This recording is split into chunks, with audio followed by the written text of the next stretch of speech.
Assalamualaikum warahmatullahi wabarakatuh. Bila kita berbincang tentang harta pusaka, tentang wasiat, tentang hibah, tentang faraid, kita selalunya fikir tentang bahagian kita dapat berapa. Kita risau kalau orang lain dapat lebih dari kita. Kita takut kalau kita tak dapat apa-apa. Kita risau tentang bahagian kita. Kita lebih nak tahu kita dapat berapa.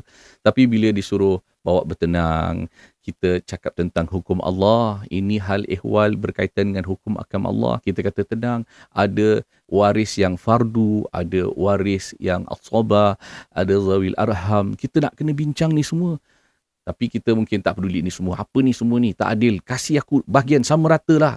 Kita bergaduh kerana apa? Kerana duit yang kita sangkakan boleh buat kita bahagia.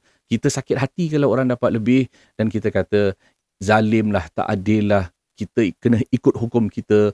Dan macam-macam yang kita lakukan bila kita menjadi kufur nikmat, kita menjadi tamak dan haluba.